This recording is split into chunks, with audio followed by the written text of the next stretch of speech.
Bismillahirrahmanirrahim. Assalamualaikum warahmatullahi wabarakatuh. Waalaikumsalam warahmatullahi wabarakatuh. Alhamdulillahilladzi nahmaduhu wa nasta'inuhu wa nastaghfiruh wa na'udzu billahi min shururi anfusina wa min sayyiati a'malina. May yahdihillahu fala mudilla lahu wa may yudlil fala hadiya lahu. Asyhadu an la ilaha illallah wahdahu la syarika lahu wa asyhadu anna Muhammadan 'abduhu wa rasuluhu la nabiyya wa la rasula ba'da. Fa inna ashrafal hadits kitabullah wa khairul hadi hadi Muhammadin sallallahu alaihi wasallam wa syarrul umur muhdatsatuha fa inna kulla muhdatsatin bid'ah wa kulla bid'atin dhalalah wa kulla dhalalatin finnar, amma ba'd.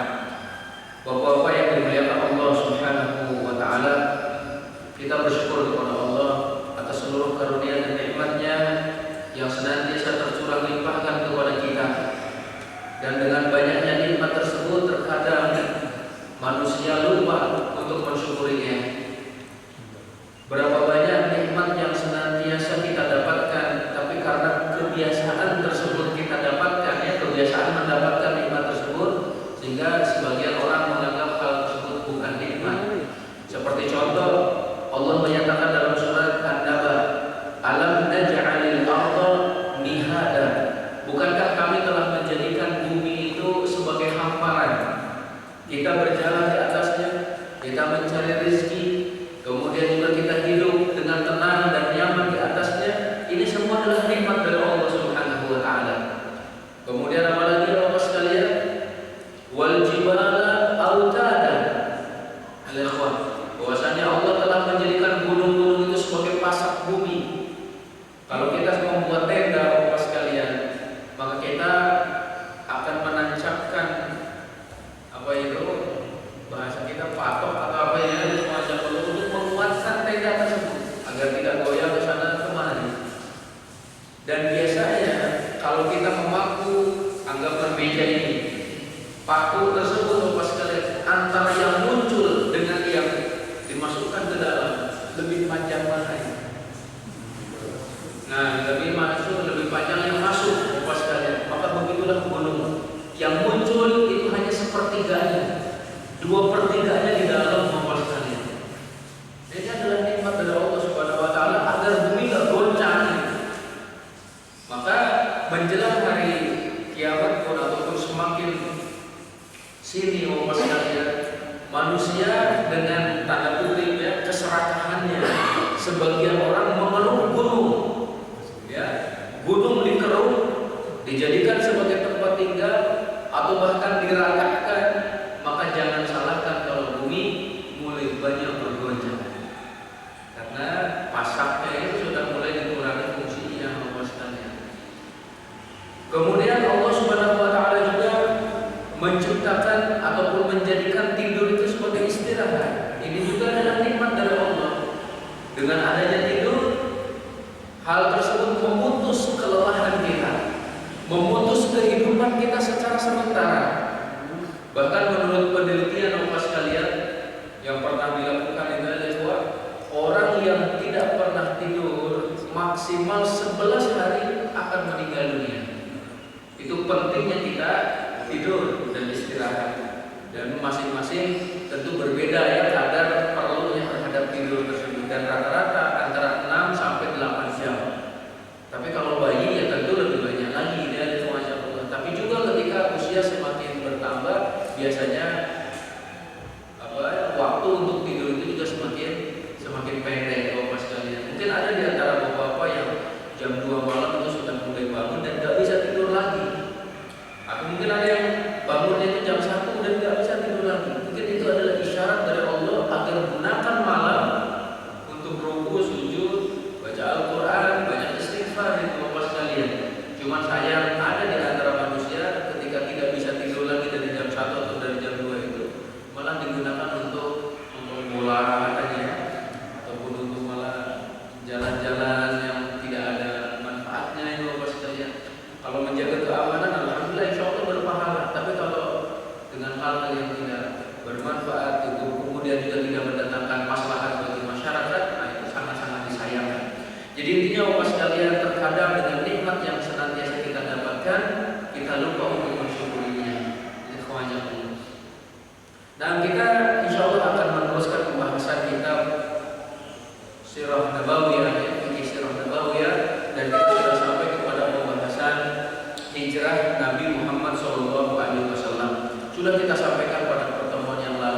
usaha orang-orang kafir menghentikan hijrahnya Nabi Shallallahu Alaihi Wasallam. Tapi ternyata Allah menakdirkan beliau tetap bisa untuk berhijrah dan selamat sampai tujuan Bapak sekalian. Ketika itu seluruh para sahabat sudah berhijrah kecuali Ali bin Abi Thalib dan Abu Bakar radhiyallahu anhu. Ali bin Abi Thalib yang diperintahkan untuk mengganti posisi Rasul Shallallahu Alaihi Wasallam saat tidur. Ya, ketika beliau akan berhijrah maka Ali bin Abi Thalib yang menggantikan di tempat tidurnya. Kemudian Abu Bakar As-Siddiq beliau yang menemani Rasul Shallallahu Alaihi Wasallam saat berhijrah, dan ini adalah keistimewaan bagi Abu Bakar. Bapak sekalian yang dimuliakan Allah Subhanahu Wa Taala, cara-cara yang dilakukan oleh orang-orang kafir tersebut ternyata juga dilakukan oleh orang-orang kafir pada zaman sekarang, gitu. Jadi berusaha untuk memisahkan antara orang beriman dengan keluarganya, ataupun juga berusaha untuk mengambil hartanya, atau mengintimidasinya, Bapak sekalian, atau juga dikejar, ya Allah. Dan itu senantiasa juga berulang, Bapak sekalian. Makanya sejarah itu akan berulang. Yang berbeda adalah pelakunya. Kisah Nabi Musa banyak disebutkan oleh Allah Subhanahu Wa Taala di dalam Al-Quranul Karim, maka hal tersebut akan terus berulang. Tapi yang berbeda pelakunya, seperti itu. Cara-cara menghentikan dakwah yang dilakukan oleh kafir Quraisy ternyata itu pun diulang oleh para pengikutnya. Nah, kita lanjutkan secara sekilas, Bapak sekalian, apa sih keutamaan kota Madinah sehingga Madinah ini dipilih untuk menjadi tempat hijrahnya Nabi Muhammad SAW. Yang pertama, Bapak sekalian, Nabi Muhammad SAW sangat mencintai kota Madinah. Bahkan Rasulullah SAW beliau berdoa, ya Allah, anugerahkanlah ke dalam diri kami rasa kecintaan terhadap kota Madinah, dan juga ya kecintaan tersebut jadikan seperti kecintaan kami terhadap Mekah. Sebagaimana Rasul ketika akan meninggalkan Mekah, beliau melihat, ya, berbalik kemudian menyatakan, sesungguhnya engkau adalah negeri yang aku cintai. Seandainya kaumku tidak mengusirku darinya, maka aku tidak akan meninggalkanmu. Jadi Rasulullah SAW mencintai Mekah. Beliau berdoa kepada Allah, ya Allah, anugerahkanlah kepada kami kecintaan terhadap Madinah sebagaimana kami mencintai Mekah, atau bahkan lebih daripada itu. Ada tambahannya, atau bahkan lebih daripada itu. Masya Allah. Apabila Rasulullah SAW mengadakan safar, kemudian ketika pulang melihat daerah Madinah, melihat seperti jalan-jalan yang meninggi dia di daerah menuju Madinah, maka Rasulullah SAW memacu untanya, menyegerakan langkahnya agar segera sampai kepada kota Madinah. Ini menunjukkan kecintaan beliau juga, ya, kepada kota Madinah, Bapak sekalian. Dan kata Al-Harits bin Umair dari Habib, beliau menggerakkan langkahnya, mempercepat langkahnya itu adalah karena kecintaannya terhadap Madinah. Ini yang pertama, Bapak sekalian, ya. Jadi Rasulullah SAW mencintai Madinah. Yang kedua, doa Rasulullah SAW agar Madinah mendapatkan keberkahan 2 kali lipat daripada Mekah. Ini Rasulullah SAW bersabda, ya Allah, jadikan bagi Madinah 2 kali lipat keberkahan sebagaimana Engkau telah menjadikan kepada Mekah keberkahan. 2 kali lipatnya, ya, Masya Allah. Ini juga ada hadisnya yang lumayan agak panjang, ya, di mana Rasulullah SAW bersabda, ya Allah, anugerahkanlah keberkahan untuk kami pada buah-buahan yang kami panen, dan anugerahkan keberkahan untuk kami di Madinah kami, dan beri keberkahan setiap sok, sok itu takaran, ya, pada masa itu, Bapak sekalian, dan setiap mud kami, ya Allah, sesungguhnya Nabi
Dajjal tidak bisa memasuki Madinah, akan tetapi orang-orang munafik, orang-orang kafir yang mendekat kepada Dajjal.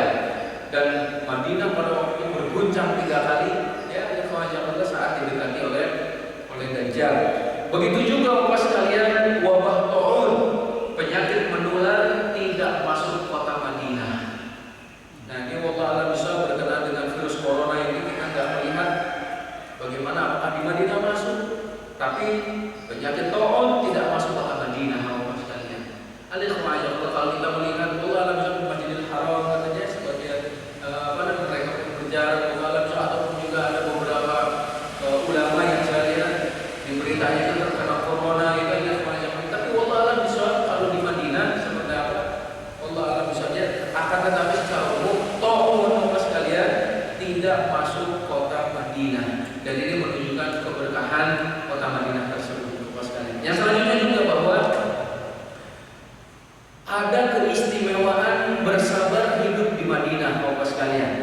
Sehingga Rasul Shallallahu Alaihi Wasallam menyatakan seperti ini, saya bacakan, Madinah jauh lebih baik bagi mereka jika mereka mengetahui tidaklah seseorang meninggalkannya atas dasar kebencian, melainkan Allah akan mendatangkan penggantinya yang lebih baik darinya. Dan tidak seorang pun yang mampu bersabar dan tabah atas segala kesusahan di Madinah, melainkan kelak pada hari kiamat aku akan menjadi pemberi syafaat baginya atau menjadi saksi baginya. Sabar hidup di Madinah, karena Madinah itu disebutkan lagi nanti dalam hadis yang lainnya Bapak sekalian, melenyapkan dosa-dosa dan kesalahan. Rasul Shallallahu Alaihi Wasallam menyatakan sesungguhnya Madinah negeri yang melenyapkan dosa-dosa sebagaimana api akan melenyapkan karat pada perak. Kita membakar besi gitu ya yang kotor Bapak sekalian, maka karatnya itu akan berjatuhan dan bersih. Begitulah kota-kota Madinah. Maka nanti menjelang akhir zaman pun Bapak sekalian, orang-orang munafik dari Madinah keluar, yang tersisa orang-orang beriman. Keistimewaan yang selanjutnya, kalau bisa Bapak sekalian meninggallah di kota Madinah. Masya Allah, bapak kita ya, saudara-saudara kita, teman-teman kita yang meninggal di kota Madinah dapat keistimewaan ini. Rasul Shallallahu Alaihi Wasallam bersabda, siapa yang mampu meninggal dunia di Madinah, maka hendaklah dia wafat di dalamnya. Sesungguhnya aku akan memberikan syafaat bagi orang yang meninggal di kota Madinah. Hadis riwayat Imam Ahmad, disebutkan oleh Ibnu Hibban. Insyaallah Bapak sekalian yang dimuliakan Allah Subhanahu wa taala. Kita kenal Amirul Mukminin Umar bin Khattab radhiyallahu anhu, khalifah yang kedua ya. Beliau berdoa, ya Allah, aku memohon mati syahid kepadamu di kota Nabimu. Masya Allah, di kota Nabimu di mana ini? Di Madinah. Padahal pada waktu itu Madinah menjadi ibu kota Islam. Ibu kota Islam. Nah, kaum muslimin sudah masuk Islam di dalam, bahkan memang dari awal-awal hijrah pun sudah banyak sekali kaum muslimin di sana. Sudah menjadi ibu kota kaum muslimin. Yang mana tidak lagi terjadi peperangan di Madinah. Tapi Umar bin Khattab radhiyallahu anhu, beliau meminta agar wafat di kota Madinah dalam keadaan syahid. Allah menyampaikan keinginannya Bapak sekalian. Allah memutus, kalau bahasa kita ini, Allah mengirim seorang Yahudi Majusi, dia bernama Abu Lu'lu'ah ya, Abu Lu'lu'ah al-Majusi. Beliau setiap harinya itu mengasah pedang, mengasah pisau Bapak sekalian. Bertemu dengan Umar bin Khattab, Umar bertanya, wahai fulan, sedang apa engkau? Kata orang Majusi ini, orang Yahudi ini belum menyatakan, saya akan melakukan satu perbuatan yang didengar oleh orang timur sampai barat. Kata Umar bin Khattab, dia mengancam saya. Masya Allah, Umar bin Khattab cerdas ya, jenius, langsung paham perkataannya. Dia mengancam saya. Setiap hari seperti itu, dan selama sebulan penuh Bapak sekalian dikasih racun pisau tersebut. Sampai di suatu hari Umar bin Khattab menjadi imam masjidnya, imam sholat, dan memang seperti itulah pada zaman dulu Bapak sekalian. Yang dijadikan pemimpin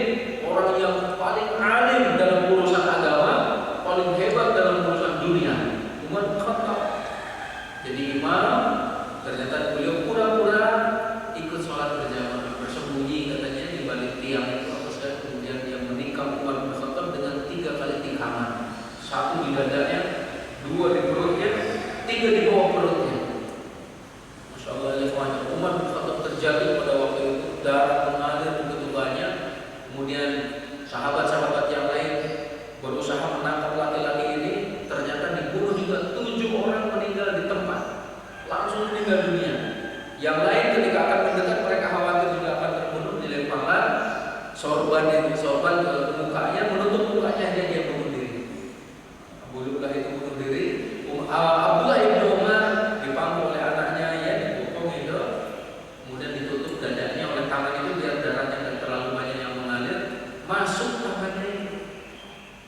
Jadi karena besarnya luka Umar bin Khattab ketika ditutup sampai masuk di tangannya. Dikasih minum madu keluar dari dadanya, dikasih air susu keluar juga dari perutnya, dikasih juga air putih keluar juga, sampai dikatakan kau akan meninggal dunia wahai Umar bin Khattab. Dan setelah 3 hari Umar bin Khattab meninggal dunia.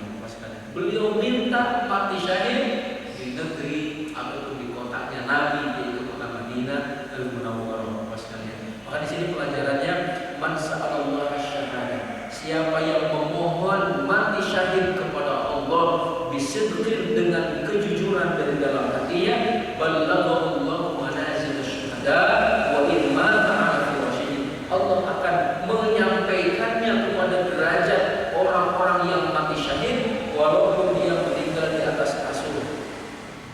Umar bin Khattab mendapatkan syahidnya, ya, dan beliau sampai dibunuh. Adapun Khalid bin Walid contohnya, beliau setiap kali peperangan ingin mati syahid, tapi ternyata meninggalnya di atas ranjang. Sekalian, sampai beliau menangis, ya Allah, kata beliau, saya sudah mengikuti sekitar lebih dari 100 peperangan, aku ingin meninggal dalam, ternyata aku meninggal di atas kasur. Tapi meski belum mujahid, Allah, ya, membuktikan keinginan syahidnya itu. Sekalian, jadi meminta kepada Allah dengan sungguh-sungguh dan kejujuran dari dalam hatinya. Yang selanjutnya, keistimewaan Madinah, sekalian, Madinah adalah buah keimanan dan pemusnah keburukan. Menjelang hari kiamat pun, sekalian, keimanan itu akan kembali bermuara di Madinah, sebagaimana seekor ular, katanya, dia akan kembali ke sarangnya.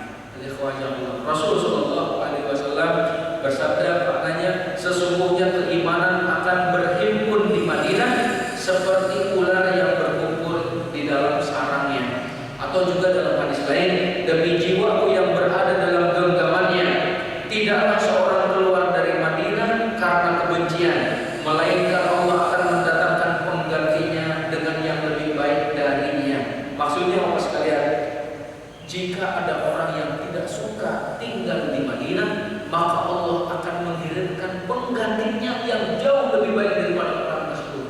Nanti Bapak sekalian, kalau kita umroh, kalau kita sedang berziarah ke Madinah, coba tanyakan kepada hati kita, ya, manakah yang lebih nyaman bagi kita, tinggal di Madinah atau tinggal di tempat-tempat yang lainnya, ataupun apakah kita merasa nyaman ketika berada di Madinah? Kalau tidak merasa nyaman saat kita berada di Madinah, dikhawatirkan dalam diri kita ada sifat-sifat kemunafikan. Karena tadi, ya, saya bacakan juga hadisnya nih. Ketahuilah, kata Rasulullah, sesungguhnya Madinah seperti tungku api yang membuat karang-karang yang buruk. Tidak akan terjadi hari kiamat sampai Madinah melenyapkan keburukan-keburukannya sebagaimana tungku api melenyapkan karang-karang pada besi. Yang tersisa nanti di sana adalah orang-orang baik. Allah Subhanahu wa Ta'ala pun menjaga Madinah dari tangan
dari Allah Subhanahu wa taala, apalagi kalau makar tersebut berujung kepada pembunuhan. Contohnya itu semuanya akan mendatangkan laknat dan kemurkaan dari Allah Subhanahu wa taala. Keistimewaan yang selanjutnya juga Bapak sekalian, Madinah adalah tanah suci. Seperti tadi sudah disampaikan bahwa Nabi Ibrahim memohon kepada Allah agar Allah mengharamkan Makkah, menjadikan Makkah itu negeri yang mulia.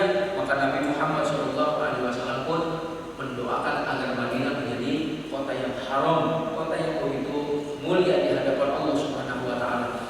Bapak sekalian yang dimuliakan Allah Subhanahu wa taala, alangkah baiknya ya jika kita diberi kesempatan oleh Allah Subhanahu wa taala berkunjung baik ke Mekah ataupun ke Madinah. Terlebih contohnya ketika kita sholat di mana? Raudhah. Masya Allah, sholat di Raudhah. Coba bayangkan, bisa jadi saat kita sujud, kening kita menempel di tanah Allah sekalian. Bisa jadi dulu Rasulullah SAW pernah sujud, pas dengan sujudnya kita. Contohnya di rumahnya Allah.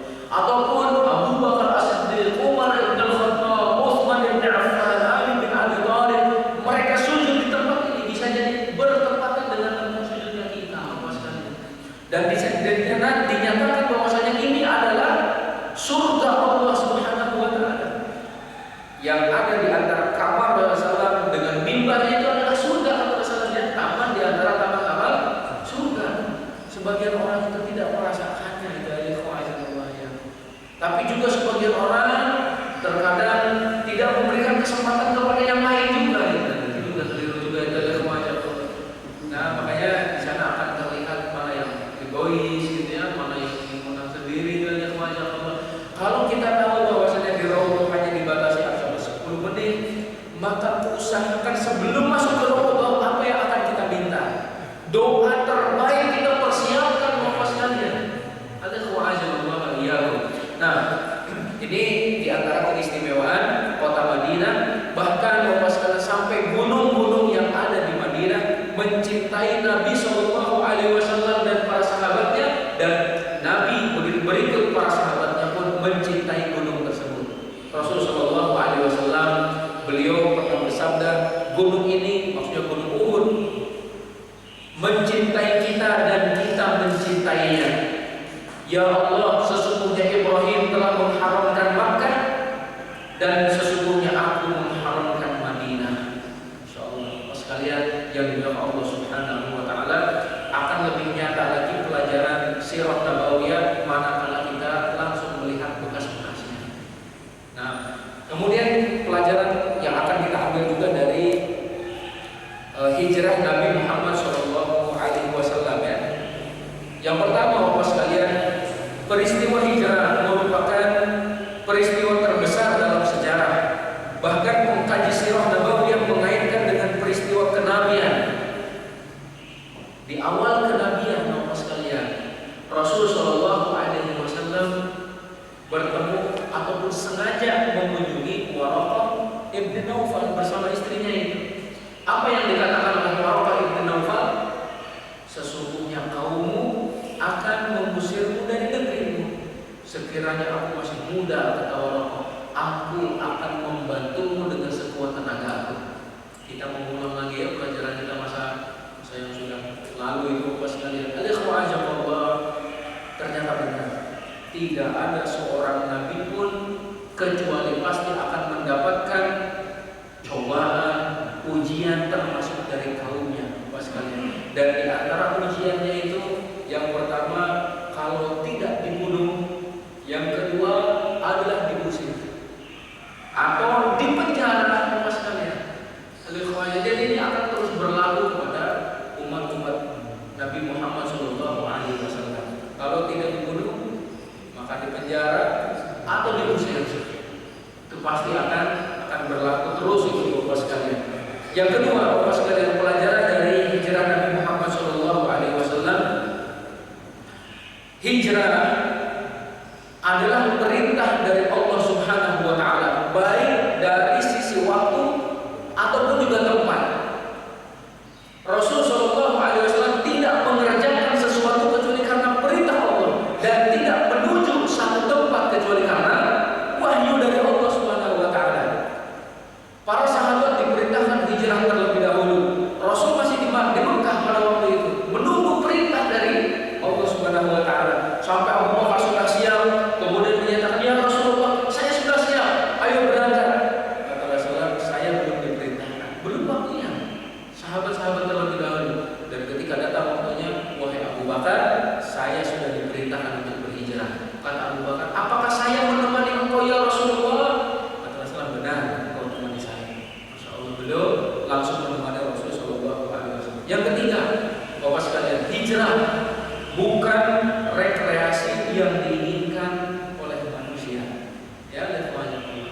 Hijrah adalah perjalanan yang begitu berat, meninggalkan tempat kelahiran, meninggalkan rumah yang sudah dibangun Bapak sekalian, meninggalkan bisnis yang sudah jalan, meninggalkan anak dan keluarga Bapak sekalian. Hadirin wa'azinallahu wa iyyakum.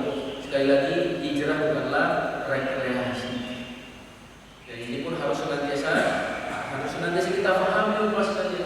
Saat kita mengucapkan syahadatain ataupun saat kita memeluk agama Islam, maka Islam bukanlah agama main-main, tapi di dalamnya penuh dengan kesungguhan. Bapak sekalian ya. Pelajaran selanjutnya, bergegasnya para sahabat radhiyallahu anhum mengerjakan perintah hijrah, kemudian rela meninggalkan anak, harta dan juga tanah air. Tidak ada yang tersisa di kota Mekah kecuali orang-orang yang memiliki umur. Maka hal ini menjadi contoh bagi kita untuk bergegas menjalankan sunnah Rasul Shallallahu Alaihi Wasallam. Allah Subhanahu Wa Taala berfirman, "Falyahdharil ladzina yukhalifuna an amri an tusibahum fitnah aw yusibahum adzabun alim." Maka hendaknya orang-orang yang menyalahi perintah Allah Subhanahu Wa Taala takut akan ditimpa cobaan atau azab yang begitu pedih. Jadi tidak ada seorang pun yang berpaling dari perintah Allah kecuali dia terkena fitnah atau dia akan menerima azab yang begitu besar.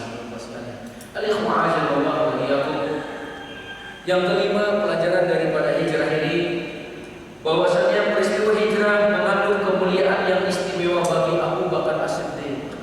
Abu Bakar As-Siddiq orang yang pertama kali masuk Islam dari kalangan laki-laki. Abu Bakar As-Siddiq orang yang menginfakkan seluruh hartanya ketika di Mekah dan ketika hijrah.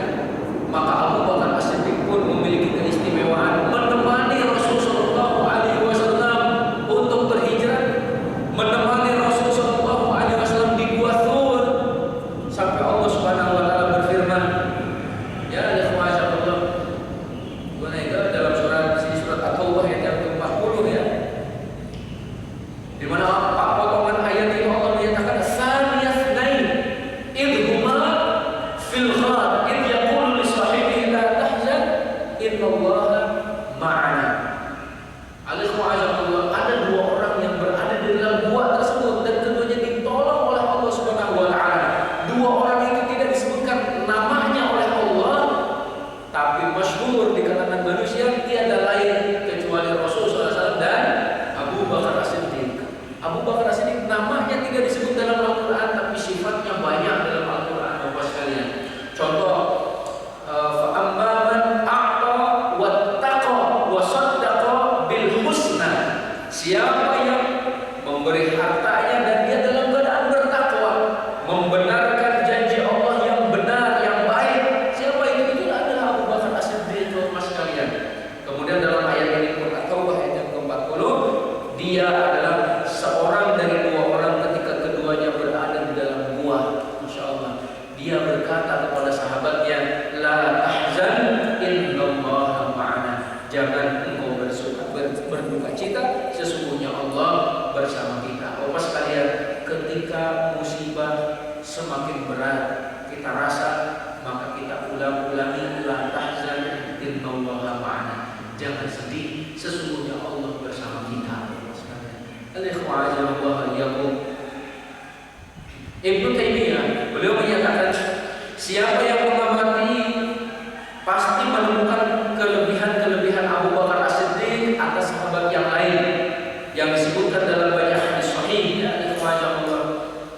Jadi banyak sekali keistimewaan. Bahkan kata Syekhul Islam Ibnu Taimiyah, di antaranya dikit Allah ma'ana, itu kan dua orang Rasul dengan Abu Bakar, ataupun juga innahu ahabbur rijal ila Nabi sallallahu alaihi wasallam. Abu Bakar itu adalah manusia yang paling dicintai oleh Nabi, ataupun juga al-ityan ilaihi ba'dah, bahwasanya Allah sekalian yang dimuliakan Allah Subhanahu Wa Taala, Abu Bakar ya akan menemani Rasul sallallahu alaihi wasallam di surga dan selanjutnya. Kemudian juga banyak sekali lagi keistimewaan Abu Bakar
masjid yang pertama kali dibangun, ya, Masya Allah, ataupun masjid yang dibangun di atas takwa pada hari pertama, lebih baik engkau berdiri di dalamnya. Pertanyaannya, hari pertama itu apa maksudnya? Ternyata ketika hijrah Bapak sekalian, Rasulullah SAW tidak langsung ke Madinah, tapi ke Kuba terlebih dahulu, ngumpul di Kuba, membuat masjid. Itulah masjid Kuba. La masjidun ussisa 'ala taqwa min awwal yawmin ahaqqu an taquma fi. Masjid yang pertama kali dibangun di hari yang pertama, maka pas dijadikan hitungan bulan Islam dari hijrahnya Nabi Shallallahu Alaihi Wasallam. Masya Allah, ini kewajiban. Sekarang berarti sudah 1432 tahun silam Rasulullah Shallallahu Alaihi Wasallam hijrah ke Masjid. Ini kewajiban Allah. Kalau kita ditanya di mana orang-orang yang dulu memisahkan antara suami dan istri para sahabat dalam rangka berhijrah, sudah dikenal lagi namanya Bapak sekalian. Ya, di mana yang dulu berusaha untuk merebut harta Mus'ab bin Umair, siapa sih nama-namanya? Gak ada yang kenal Bapak sekalian. Justru yang diangkat namanya adalah para sahabat, Mus'ab bin Umair, ya, Suhaib Ar-Rumi, ya, kemudian juga siapa? Bilal bin Rabah, Salman Al-Farisi dan sebagainya.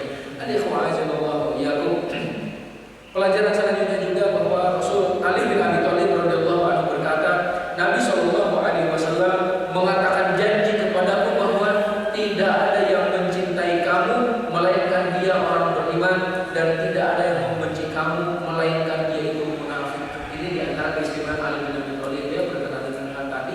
Cuman sayangnya ada kelompok yang menisbatkan diri kepada Islam terlalu berlebihan terhadap Ali bin Abi Thalib. Mereka adalah golongan Syiah. Ya, di antara mereka ada yang berdoa kepada Ali bin Abi Thalib, ataupun juga mengangkat Ali bin Abi Thalib di atas derajat yang semestinya. Nah, bahkan ada yang menyatakan Ali bin Abi Thalib itu lebih utama dari Nabi, katanya.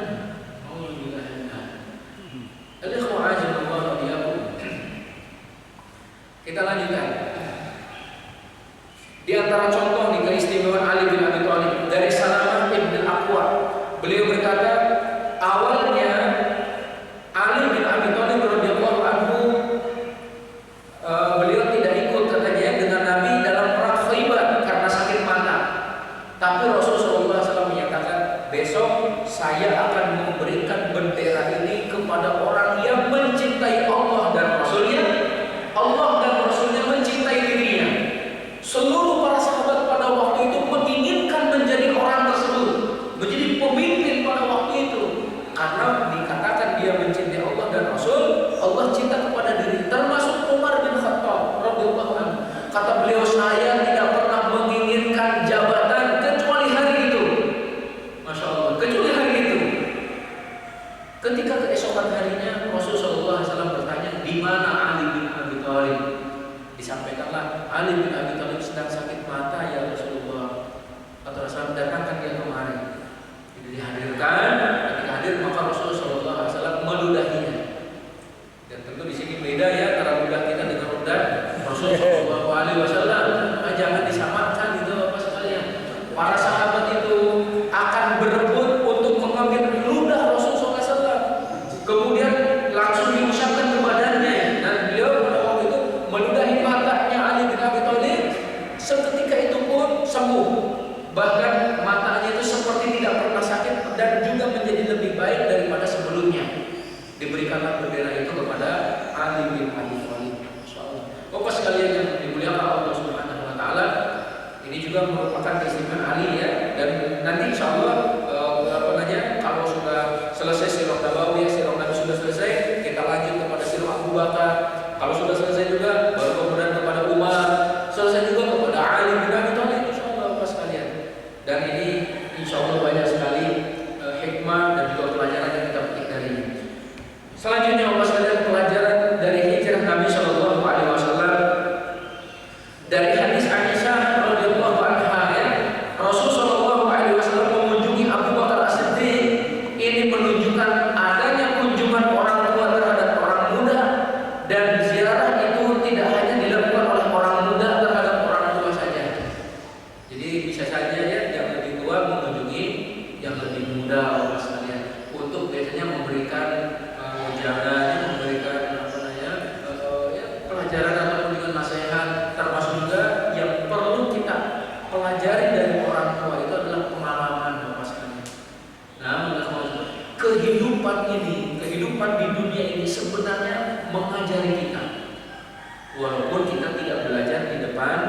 meja itu ikhwanullah.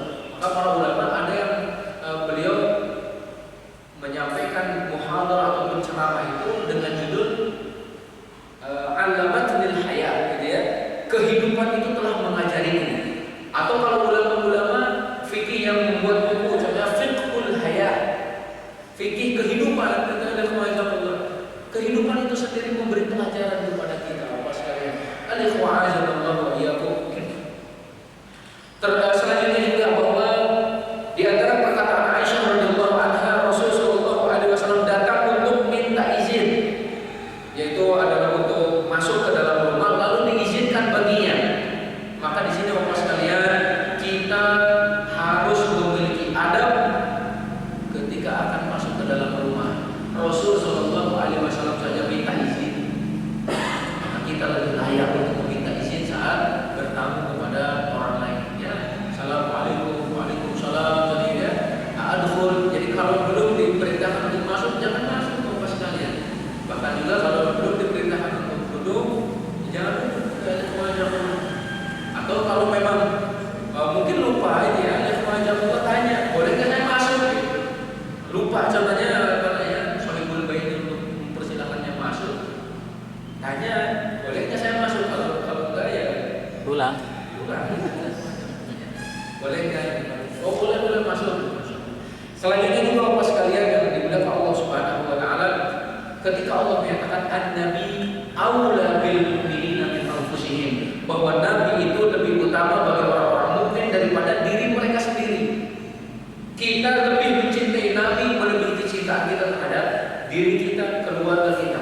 Bahkan apapun yang kita miliki, ya ikhwanullah, itu adalah tidak bernilai apa-apa di hadapan Rasul sallallahu alaihi wasallam. Kita gadaikan semuanya, kita tebuskan, jadikan sebagai tebusan Nabi Muhammad sallallahu alaihi wasallam. Selanjutnya juga Bapak sekalian, perintah Rasul sallallahu alaihi wasallam kepada Ali bin Abi Thalib untuk tetap tinggal setelah kepergian Rasul sallallahu alaihi wasallam untuk menunaikan segala amanah orang Quraisy yang ada di rumah Rasul sallallahu alaihi wasallam. Nah, ini banyak sekali juga hikmah di dalamnya. Selanjutnya, ketika Rasul sallallahu alaihi wasallam ditawari unta oleh Abu Bakar As-Siddiq, kata Rasul sallallahu alaihi wasallam, saya akan mengambilnya dengan harga, dalam arti saya mau membelinya. Ini memberikan pelajaran kepada kita bahwa kita diperintahkan untuk menjaga harga diri kita. Jangan sampai Bapak sekalian yang dimuliakan Allah Subhanahu wa taala, kita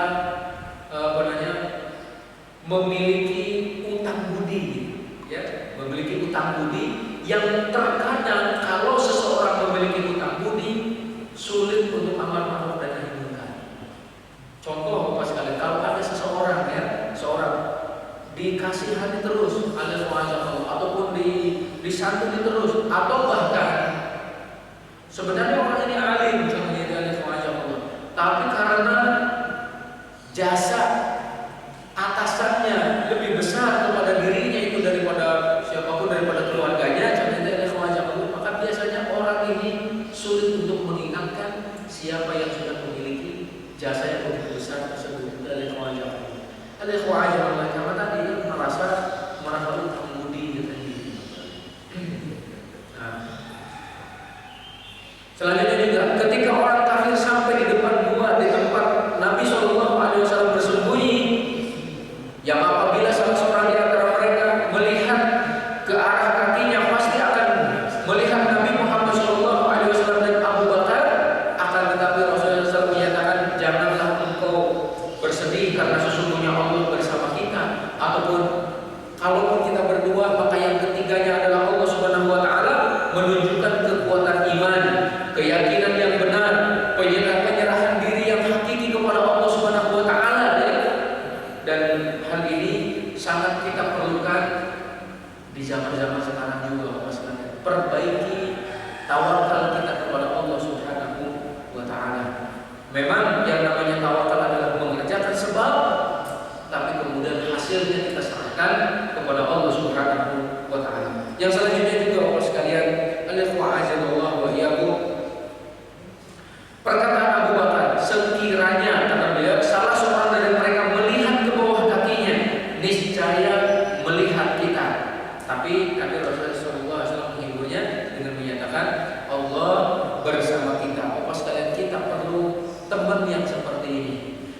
kita lemah, saat kita khawatir, Dia datang untuk menenangkan, Dia datang untuk memberi motivasi. Bapak sekalian, jangan engkau bersedih, sungguhnya Allah bersama kita. Kalaupun engkau dicela, kalaupun engkau bahkan mendapatkan ujian yang begitu hebat, sesungguhnya orang-orang terdahulu pun mendapatkan yang semisal, bahkan yang lebih berat lagi.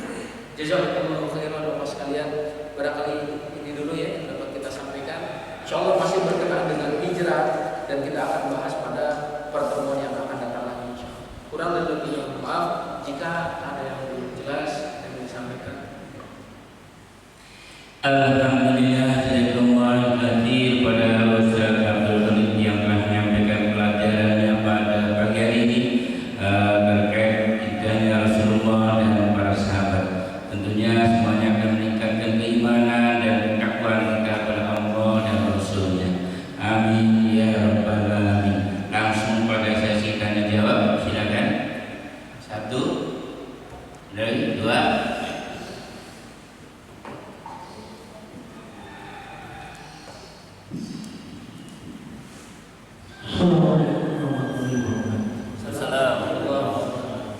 Ustaz, tadi sama-sama saya jelaskan kepada kita keistimewaan kota Madinah. Di samping keistimewaan kota Mekah. Tapi kadang-kadang mungkin ada orang berpikir kota Mekah lebih baik karena salat di Masjidil Haram 100.000 kali daripada di tempat lain. Kalau di Madinah 1000 kali. Sehingga ada orang yang berpikir mungkin begini, kalau saya ke Mekah atau kalau saya umroh atau haji, saya akan berlama-lama di Mekah karena nilainya 100.000. Terhadap pendapat ini bagaimana Ustaz? Terima kasih. Assalamualaikum warahmatullahi wabarakatuh. Satu lagi ya.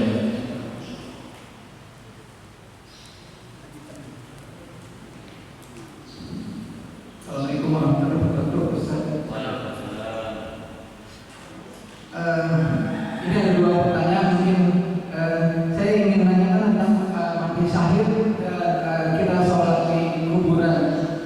Karena sekarang ini kan kalau kita mencari nafkah atau keluarga dan meninggal itu seperti mati syahid Pak Ustaz.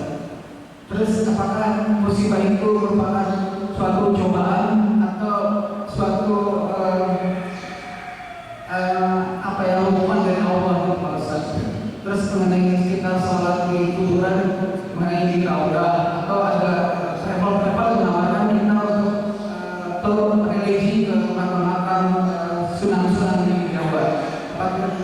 Karena juga proporsinya kita berdoa di situ, nanti akan makbul doanya. Jadi seolah itu adalah tempat-tempat yang makbul untuk berdoa. Bisa dipesan semua berberkati. Lagi.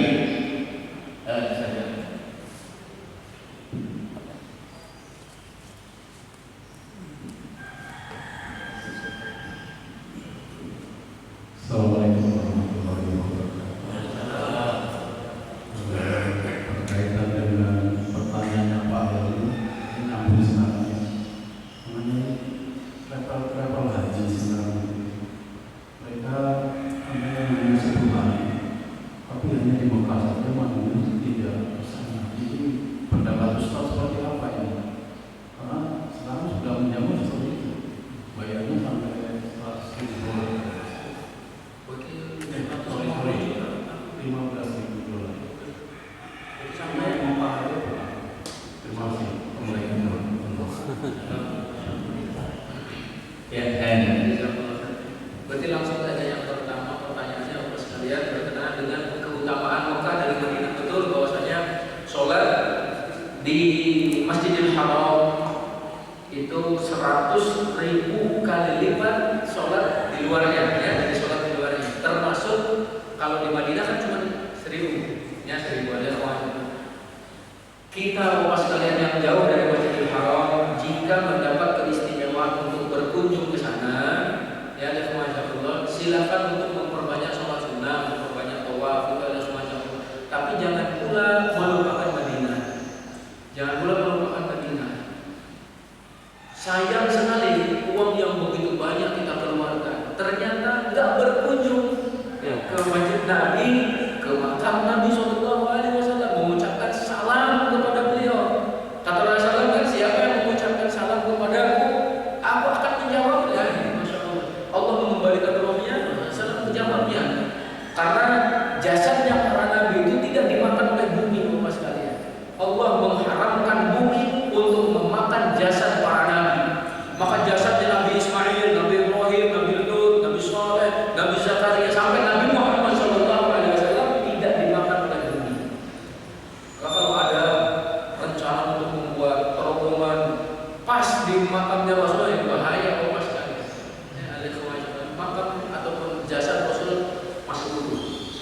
Itu di antara muslimah. Dan sayangnya sekali lagi kalau ternyata tidak berkunjung ke Madinah, apalagi tadi sampai $15.000 katanya ngumpulin uang segitu, perlu berapa bulan atau berapa hari? Tahun. Sayangnya kalau nggak berkunjung ke Madinah sama saya. Adapun kalau contohnya umroh 9 hari, 5 harinya di Mekah, 4 harinya di Madinah, itu nggak apa-apa, seperti itu ya, semacam kita maksimalkan di Mekahnya contohnya. 4 harinya juga. Nah, yang keliru itu apa sekalian? Dan ini beberapa teman melihat teman-teman yang umroh itu sibuk mencari oleh-oleh katanya. Iya, Indonesia. Di Mekah mestinya memperbanyak ibadah, tapi ternyata karena hotelnya lebih dingin katanya ya di hotel terus. Ataupun juga seperti tadi, dia ingin merasakan bakso Indonesia yang ada di Mekah katanya. Nyari-nyari sampai sibuk dan habis waktunya untuk mencari hal yang kurang bermanfaat buat sekalian. Ketika di Madinah semestinya juga seperti tadi di Raudhah itu dimaksimalkan ya. Sholat sunnah di Masjid Nabawi 1000 kali. Cuman sebagian juga menyatakannya kalau di sini orang-orang yang adalah lemah beribadah dalam arti jarang ke masjid, ternyata di sana pun sulit katanya untuk pergi. Itu saja barangkali masukannya, jadi jangan melupakan kota suci Madinah, terlebih tadi uang yang dikeluarkan untuk Madinah. Atau juga malah yang keliru itu ke Madinah tidak, ke Turki iya contohnya. Ya, ke Madinah tidak, ke mana ke Libya iya gitu. Jadi mengunjungi Fir'aun iya, tapi mengunjungi Nabi Muhammad SAW tidak. Mesir tadi. Jangan. Kemudian kalau sekali berkenaan dengan musibah, musibah itu bisa ujian, bisa hukuman. Kalau bagi orang-orang yang beriman itu adalah ujian, melebur dosa sebagai peringatan agar kembali kepada Allah. Tapi kalau bagi orang-orang kafir itu adalah disebut azabul adna, ya, duna azabul akbar. Jadi ini adalah azab kecil sebelum azab besar. Persekot gitu loh sekalian. Ataupun tanda jadi mungkin ya dikit gitu, ada kemajuan nanti yang lebih besarnya di akhirat. Alhamdulillah seperti itu. Kemudian juga berkenaan dengan tur yang mengunjungi makam-makam seperti itu Bapak sekalian, maka hari ini jauh dari contoh Rasul SAW. Justru Rasul SAW menyatakan la tushaddul rihal illa ila thalathati masajid. Janganlah kalian bersusah-susah untuk mengadakan perjalanan jauh kecuali menuju 3 masjid. Masjidil Haram, Masjid Nabawi, Masjidil Aqsa Bapak sekalian.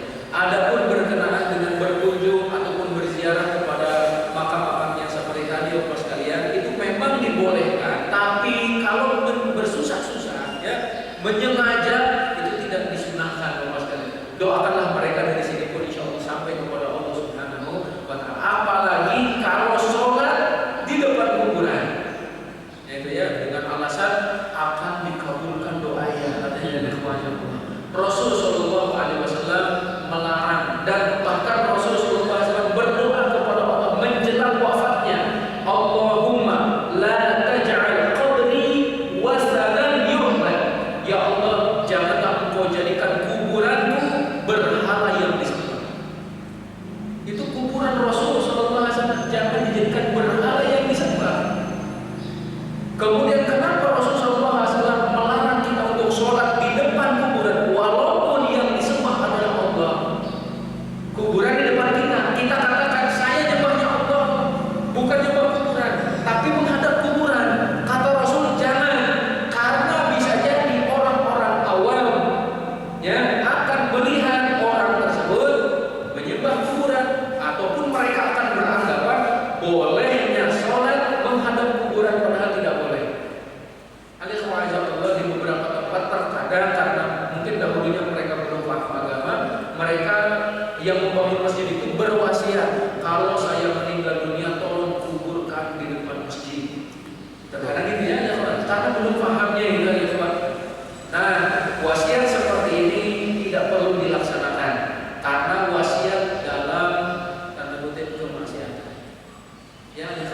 Kalau maksiat dalam kebaikan silakan laksanakan, tapi kalau wasiat dalam kemaksiatan tidak boleh.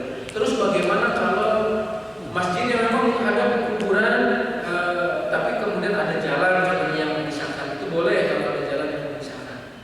Ataupun ada juga nanti beberapa dinding, jadi tidak langsung ini dinding masjid, kemudian nanti ada lagi dinding kuburannya, jadi tidak langsung kita menghadapnya. Wallah a'lam bishawab. Intinya Rasulullah SAW ingin menjaga kemurnian tauhid umatnya. Tadi ada lagi yang belum dijawab.